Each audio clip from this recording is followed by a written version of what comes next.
Hello and welcome to the Daily Millwall for Monday the 5th of December 2022. In today's Millwall news, we've got more post-match stuff from the 3-0 defeat against Sunderland. This is from londonnewsonline.co.uk. Millwall can't just rely on Zion for end product in the final third. So Millwall manager Gary Rowett has talked about the importance of other players in his squad delivering big moments in the final third and not just expecting it from the club record Zion Flemming. The Dutch attacker scored a hat-trick in a 4-2 win at Preston for the Championship shutdown for the World Cup. The Lions resumed league duties on Saturday and lost 3-0 at Sunderland. Fleming put a first-half strike narrowly wide of the left upright as Millwall were punished for not taking their chances when on top in the opening 45 minutes. Asked if Millwall's levels did not look so good when Fleming is not his ruthless best, Rowett replied, "No, I don't think so. We had the same thing with Jed Wallace last year. When you've got good players, you've got good players and need to perform, don't they? We're not a team that's going to have 6 or 7 of those type of players. There were enough moments in the first half we felt as though the likes of Bogey and Danny could get down inside and cause problems. We did. We just couldn't quite find the finishing touch and the final touch. He's human. He's not going to score every week and win games every week. That's where our other players, certainly in those forward areas, need to step up and add that little bit of brilliance to go and unlock a tight game, which the first half was." So there you go. I think that's it now for that. Done and dusted. Hopefully we're going to move on now to a game today. Now obviously we had the World Cup break. We come back from that and the first team got absolutely smacked 3-0, but it was just in the second half really. First half we were alright. Just put the shots away. And it's felt like the World Cup break was turning out to be a massive disaster after about 10 minutes of the under-21 game today. Because after 10 minutes we were losing 2-0. Which is insane, because if you've been following the videos that I make about the under-21s, or just following the under-21s generally, you know that they are absolutely steamrolling other teams in this league. They're scoring goals for fun. They're not conceding many, but to be 2-0 down after 10 minutes it's clearly something's not right. So is it this bloody World Cup break is going to screw us? Is it? It's going to mess up our whole season after we were doing so well? Or hopefully not. But yeah, they came back and got a draw, which is good. So under-21s claim point in 6-goal thriller. This was played at the training ground. I told you. Hopefully nobody went down to the ground and made that mistake. But here we go. Millwall under-21s drew 3-3 with Ipswich Town on Monday afternoon. The Tractor Boys raced into an early 2-0 and half-time 3-1 lead. So yeah, they were 2-0 up early on, but at half-time it was 3-1. At Calmont Road, but a fight back from the Lions after the break saw a professional development league point secured, courtesy of strikes from Abdul Malik and Seb Droz. The game was only 3 minutes old when a shot skewed off of the head of Arthur Penny and looped over Jordan Gilmore to give the visitors a lead, but they doubled their advantage in their own fashion on 9 minutes as Gerard Buabo turned the ball home. Droz halved the deficit with his first of the afternoon following that, but Matt Ward's powerful attempt restored Ipswich's 2-goal advantage 4 minutes before the break. Obviously, this was at the training ground. There's a picture there. The goalkeeper's got grey shorts with a white top. Don't know what that's all about. That's a bit, kit choice is a bit funny. In the second half, the much improved Lions produced the arrears as Abdul Malik found the net with an effort from the edge of the penalty area. The introduction of Tom Leahy looked to give Kevin Nugent's side added firepower towards the end, but with 15 minutes to play, it was Seb Droz that again popped up inside the area to score his second, Mill's third of the game to ensure a share of the spoils. Next up for Mill under-21s is a home game with Sheffield Wednesday on Monday the 19th of December, which at the moment it's penciled in for the training ground as well. So yeah. Fun little eventful game. Millwall conceding 3 and having to come back from 3-1 down. And does it say? It doesn't say it here, but the reason for the turnaround, I think, is that the manager at half time made a couple of changes. He brought on, I believe he took off Adam Maliki and Arthur Penny, and he brought on this. So it doesn't list the subs here. It's only got the subs unused, so I think something's supposed to put the subs in, but he didn't put the subs in. Subs that came on were Chin Ockley, Hayden Muller. Obviously, Tom Leahy came on as a sub as well. Other than that, I don't know. He missed that off, so I think he meant to put them on, but he didn't put them on. Gilmore, Smith, Adam Maliki, Lawson, Penny, Toboloj, Boateng, Allen, Drozd, Abdul Malik, and SA started. Subs not used: Evans. I know that Chin Hockley and Aidan Muller came on at half time. Why Muller was on the bench? Probably, is he coming back from injury? Because I haven't seen him for a while for the under-20s. Maybe it's that. Obviously, Tom Lee, he came off the bench, so was that? It's 3 subs. I think there's 1 missing. I don't know who that is. But yeah, crazy day. And Mill had 3 players booked: SA, Abdul Malik, and Toboloj.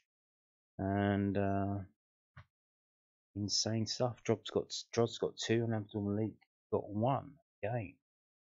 Scoring for fun, that kid is absolutely brilliant. No wonder we didn't want to let him leave. He's an absolute firecracker. There he is there. Brilliant stuff from him. Brilliant stuff from the under-21s to come back. So, what was the problem today? We don't know. Was it the break, World Cup break? Was it the team selection? We don't know. But let's find out from the manager. What's he got to say? So, Kevin Nugent on Millwall under-21s draw. He had mixed emotions following Millwall under-21s 3-3 draw with Ipswich Town. Seb Drozd with 2 and Abdul Malik were on target as the Lions claimed a professional development league point at Calmont Road despite falling 2-0 behind inside 9 minutes and being 3-1 down at half time. I was pleased with the comeback, but I wasn't pleased with the first 20 and 25 minutes, Nugent told MillwallFC.co.uk. We didn't seem to be up for the game, and they were first to every first and second ball. They ended up 2-0 up, rightly so, and then it's 3-1 at half time. It took a lot of character from the boys to come back, though. Apart from that first period, I thought we were really good. It's rare that I'm angry with them. I always say that if you give us everything, then you'll be okay. However, I didn't feel that was the case during the opening period, and I made some changes at half time because of that. Alongside Abdul Malik and Nino Adam Maliki, who both tasted first team action during Mill's friendly Bromby IF, remain SA impressed against the Tractor Boys, but Nugent will be seeking improvement the next time his side takes the field against Sheffield Wednesday on Monday the 19th of December. Romain is a young lad, he's a good player, the first team like him as well. He showed lots of ability, so it's been great to have him involved with us today. We'll have to come out of the traps quicker next time and take note of what is said before the game. Hopefully they'll learn from that and we'll go out and start the game better. Indeed. So it seems that he wasn't happy with the 2 players that got subbed off at half time, which was Arthur Penny and Adam Maliki.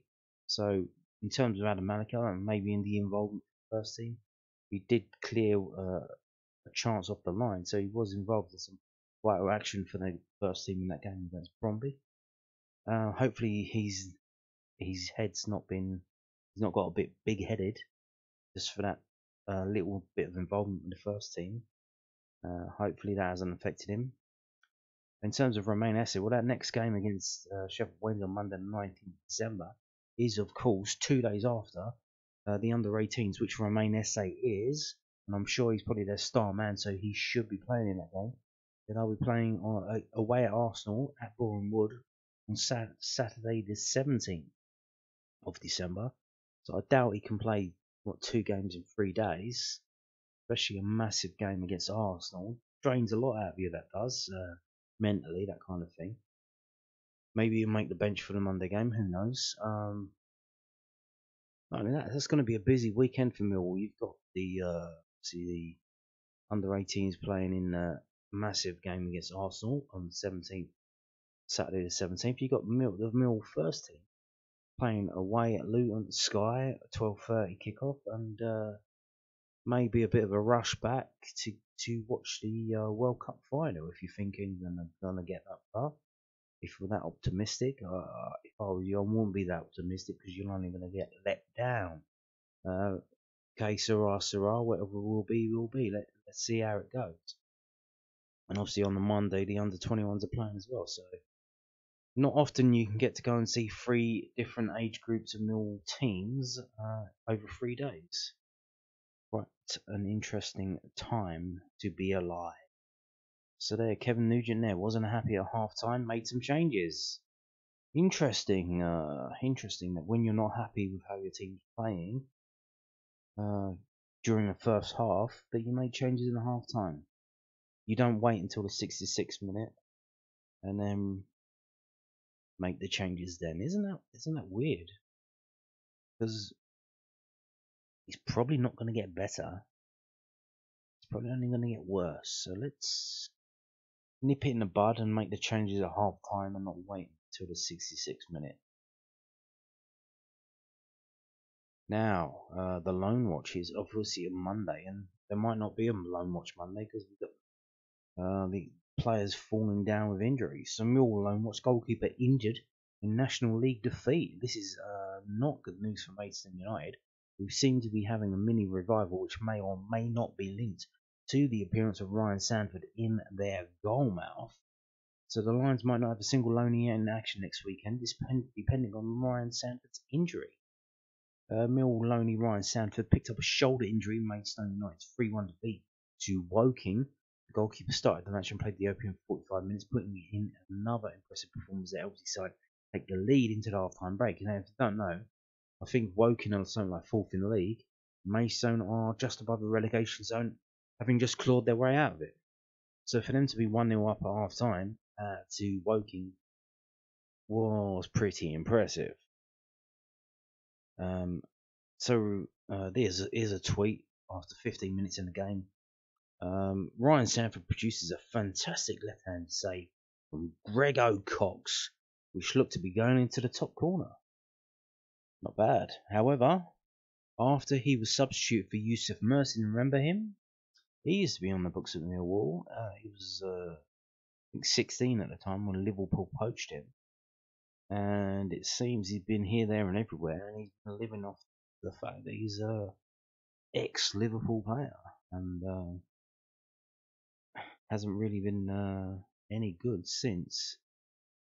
And as you can see here, the Stones went on to concede 3 goals through errors made by the backup goalkeeper.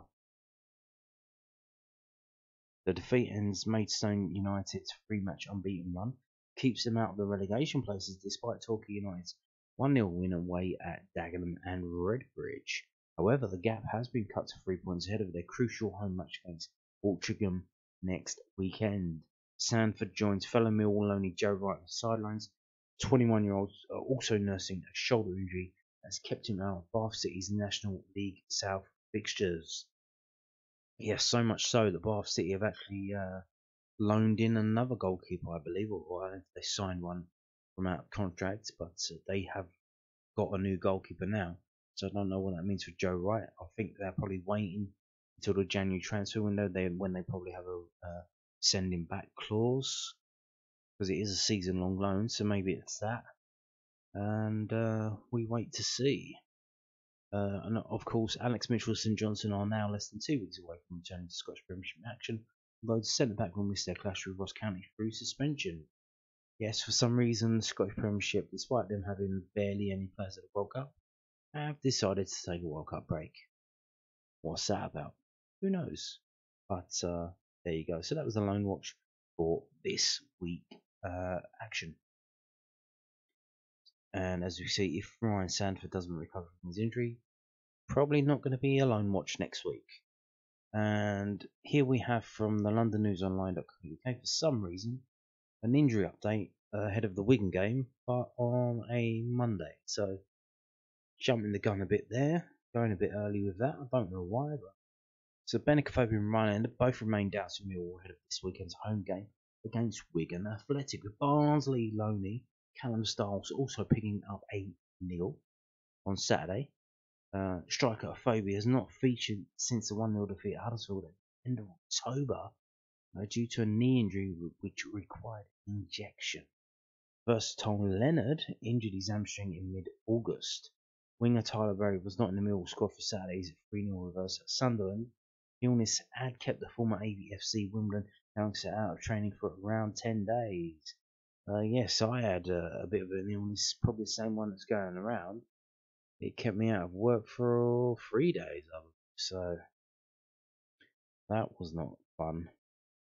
So here we go. We've got a quote from Gary Rowett. Again, we'll assess Bennick as the week goes on. Line boss Rowett told the Southern Press. Lenny the same. We hope that Tyler by the weekend will be okay for the selection. He'll have a week's training. Stiles, he picked up a bit of a calf strain at the weekend. We're just trying to find out the severity of it. So there you go, an injury update for the Wigan game. 6 days before the actual game starts. So there you go. And on that note, thank you for watching and